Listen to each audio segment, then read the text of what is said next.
Halo Mbak Dini, Alhamdulillah baik. Maaf ya pakai masker, lagi praktek. Oke.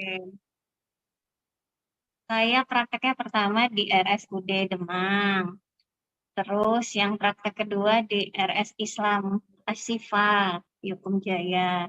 Terus yang ketiga di Klinik Rahayu, semuanya di Lampung Tengah.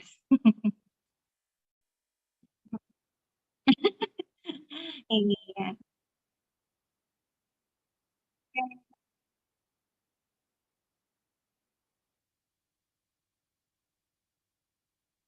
ya benar, serosis kutis. Jadi pertama, serosis kutis itu merupakan keadaan di mana lapisan terluar dari kulit kita itu kehilangan kelembapan akibat dari penurunan kandungan air di dalamnya. Gitu.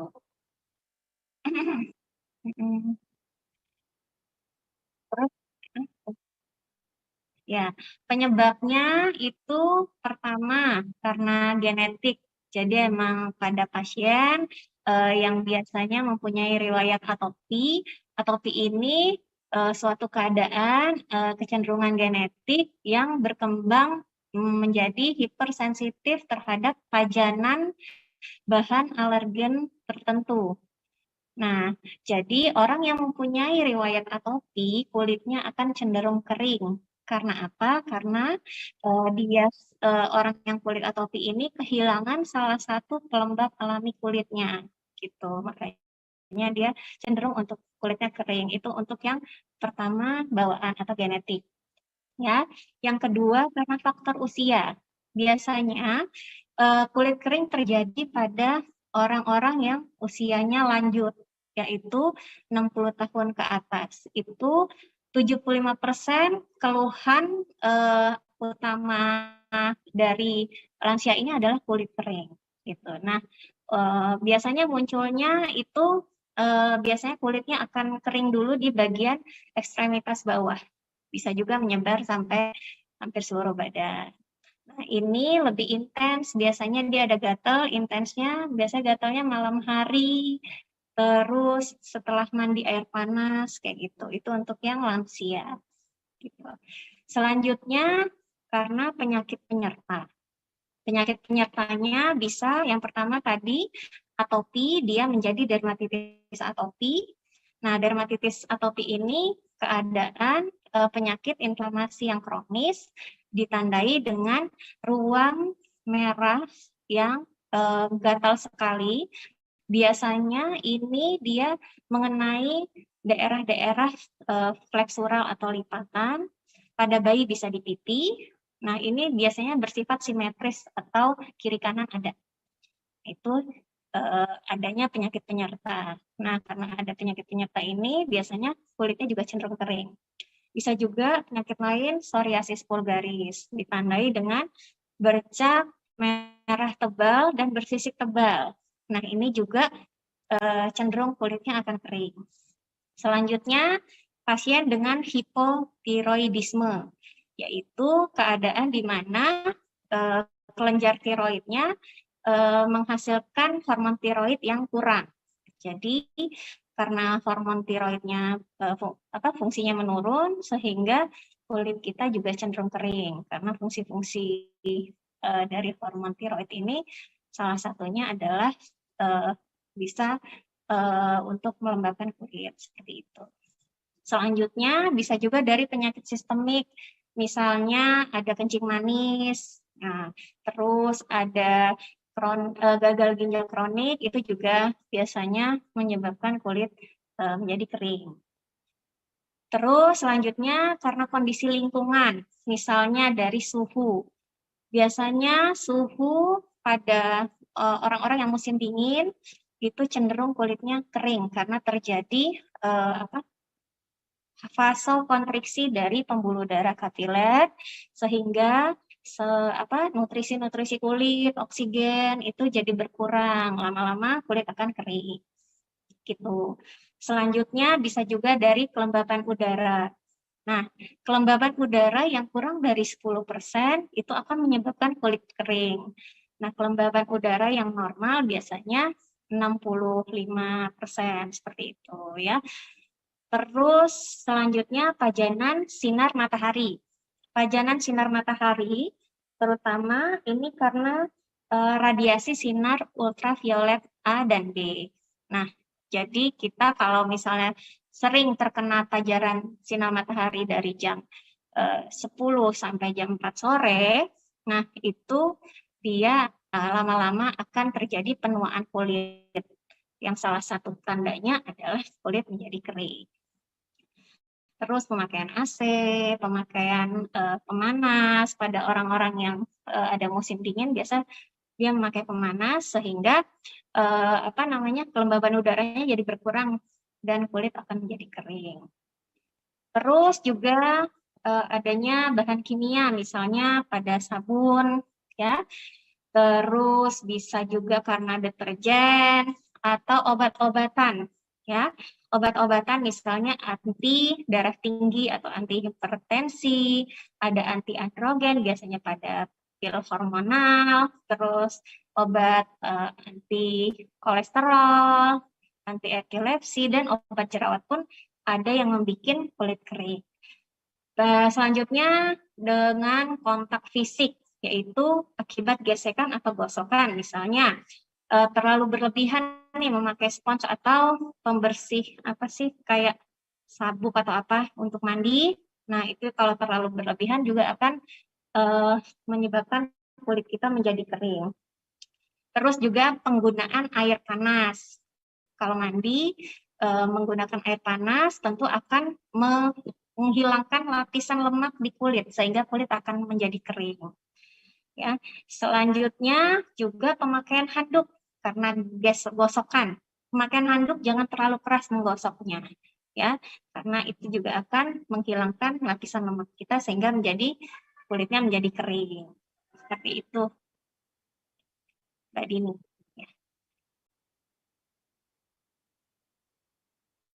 Ciri-cirinya kulit kering itu akan tampak kasar, kusam, dan bersisik. Terus juga kita kalau megang gitu kayak agak tertarik seperti itu. Terus kadang sampai parah bisa menjadi pecah-pecah dan muncul gatal. Gitu, Mbak.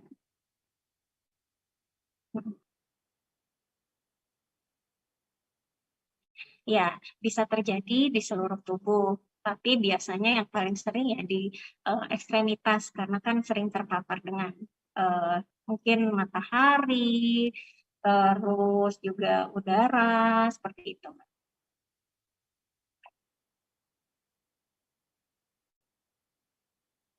Kalau dibiarkan lama-lama akan menjadi penyakit, namanya osteotik dermatitis. Itu biasanya muncul karena kulit kering, bisa Mbak. Kalau dibiarkan.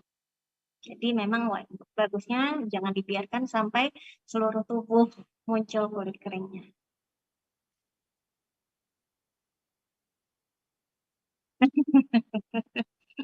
Iya. Nah,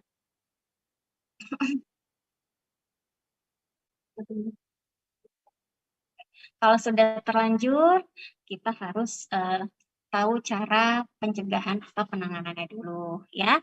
Yang pertama kita modifikasi gaya hidup kita. Misalnya satu, minum air putih minimal 8 sampai 9 gelas sehari atau 1,5 liter sehari, itu minimal. Selanjutnya, makan makanan bergizi, ya, yang kalau bisa yang kaya omega 3 atau asam lemak untuk omega 3 karena ini bagus untuk kulit kita. Juga perbanyak buah dan sayuran. Untuk omega 3 apa? Bisa dari salmon, ikan laut, atau biji-bijian, ya. Selanjutnya hindari merokok, ya, karena merokok ini mengandung zat nikotin. Nah, nikotin ini menyebabkan vasokonstriksi dari pembuluh darah periferi yang kecil. Sehingga kalau ini terjadi pembuluh darah kita menciut, jadi nutrisi ke kulit, oksigen ke kulit jadi kurang, jadinya makanya terjadi kulit kering. Seperti itu, terus minum alkohol juga tidak boleh. Terus hindari matahari, paparan sinar matahari dari jam 10 sampai jam 4 sore. Kalau tidak bisa dihindari, keluar rumah kita memakai sunscreen atau sunblock itu dengan SPF yang 30 atau lebih tinggi. Ya. Selanjutnya olahraga yang teratur. Kenapa olahraga? Karena olahraga dapat memperlancar peredaran darah kita. Ya, jadi sehingga kulit kita nanti karena peredaran darahnya bagus, nutrisinya bagus, oksigennya bagus, sehingga kulit menjadi lembab dan kelihatan cerah. Gitu. Selanjutnya sabun. Sabun yang kita gunakan itu harus yang pH-nya asam.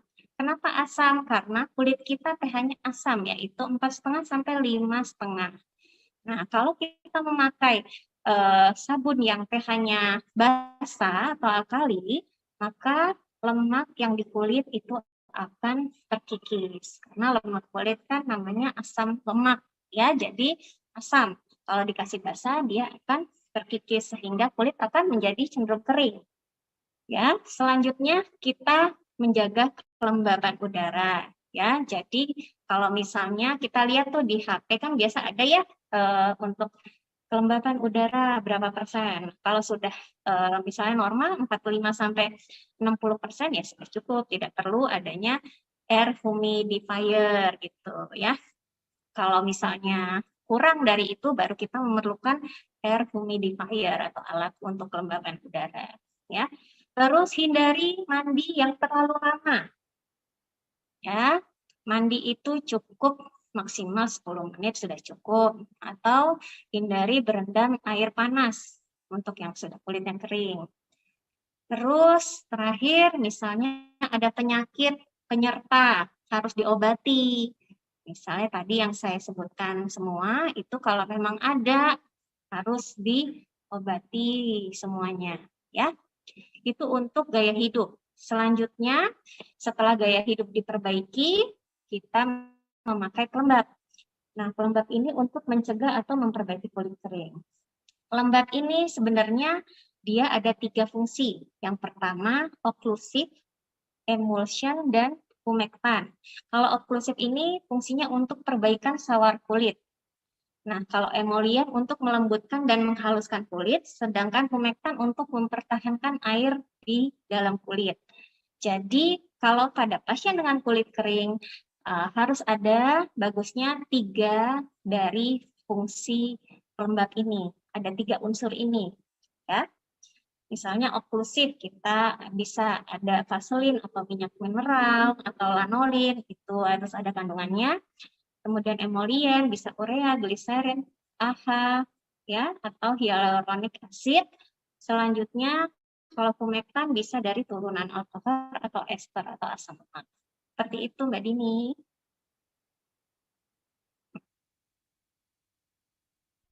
Ya, itu yang tadi semua itu untuk treatment kalau kulitnya kering ya. Tapi kalau misalnya dia sudah jatuh ke jadi dermatitis atau peradangan, itu biasanya ditandai dengan kulitnya menjadi merah, terus menjadi sangat gatal. Nah, itu yang harus ke dokter kulit. Itu harus ada pengobatan tentunya.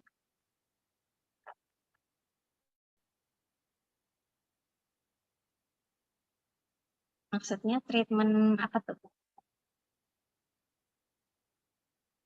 Oh ya, ya, kalau memang kulitnya kering, dia hindari dulu treatment-treatment yang sifatnya ada uh, gosokan atau gesekan, seperti itu harus dihindari. Karena kalau makin kita pakai gesekan gosokan itu, maka kulit kita akan menjadi sensitif nanti, malah jadi beruntusan. Seperti itu, Mbak Di. Iya, eksfoliasi, peeling, ya jangan. Kalau emang udah kulitnya kering ya nggak boleh. Ya, iya. Nah, mm-mm. Iya, iya itu yang harus edukasinya yang lebih. Kalau ada pasien seperti itu, kita harus edukasi dulu.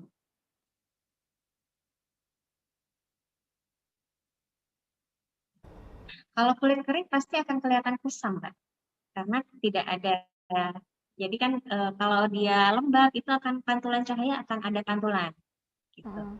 Kalau dia kering, pasti tidak akan ada pantulan cahaya sehingga akan kelihatan kusam, gitu. Mm-mm. Iya. Tapi bisa nggak sih dok kusam ini dia berdiri sendiri tanpa dia kering gitu dok? Kalau kusam berdiri sendiri, sepertinya nggak Mm-mm. bisa ya, Mbak, ya. Kecuali Mm-mm.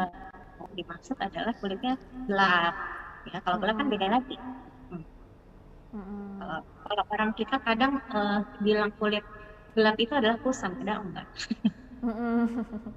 Iya, kan ada orang yang bilang gitu ya, kalau kulitnya gelap itu berarti kusam, kalau putih berarti nggak kusam. Padahal nggak gitu Enggak, juga kan ya? bukan. Kulit gelap itu belum tentu tidak sehat. Salah ya. Mm-mm. Mm-mm. Iya dok. Nah dok, terakhir dok, itu yang cara-cara yang dokter sebutkan tadi itu apakah juga bisa untuk mencegah biar kulitnya nggak kering dok? Ya, cara-cara tadi adalah penanganan kita Mm-mm. supaya kulitnya menjadi lembab kembali. Yang tadi Mm-mm. modifikasi gaya hidup, terus kita memakai pelembab, itu adalah cara pencegahannya semua. Jadi kalau udah Mm-mm. kita eh, apa namanya terapkan, insya Allah nanti kulitnya akan balik menjadi lembab. Iya. Iya dok, kalau kulit kering ini apakah ada yang penyebabnya orang jadi kelihatan tua di usia muda itu? Ya, bisa. Karena kulit kering terutama untuk yang penuaan dini karena terpapar sinar matahari, Mm-mm. itu akan kulitnya menjadi keriput. Kenapa? Mm-mm. Karena pada sinar matahari itu kan terdapat apa namanya zat oksidatif. Nah, zat oksidatifnya ini yang merusak sel-sel kulit sehingga sel kulitnya mengalami penuaan dini. Nah, itulah yang membuat kulit akan keriput. Mm-mm. Terus kolagennya menurun. Nah, makanya dia akan kelihatan tua. Gitu, Mbak. Penuaan dini ya dok ya. Ha-ha. Penuaan Iya. dini. Iya. Oke dok, baik dok, penjelasan dokter udah detail banget dok. Sebelum saya tutup ada yang mau dokter sampaikan nggak dok?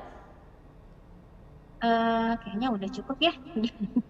Udah panjang banget ya Nah, dok ya. oh, paling kalau memang kulit keringnya tadi tidak bisa diatasi dengan cara yang saya sebutkan tadi, terus apa namanya muncul gatal dan merah, ya, terus kulit keringnya jadi menyebar ke seluruh tubuh, atau misalnya menjadi berbau, itu sebaiknya langsung konsultan ke dokter kulit. Paling itu. Iya, Ya, daripada tidak apa-apa ya dok ya. iya. Ha-ha. Iya baik dokter Mira, terima kasih banyak ya dok ya atas Iya, waktunya. iya, Maaf sama-sama banget Mbak tuh Dewi. ganggu prakteknya dok. Iya, ini masih ada Masih pasien. ada pasien lagi dok ya ya. Baik Iya, dokter Mira, terima kasih ya. Sampai ketemu lagi iya, ya dok ya. iya, sama-sama. Ya Tribuners, tadi obrolan kita bareng dokter Mira. Sampai jumpa lagi di Bincang Kecantikan berikutnya. Selamat sore.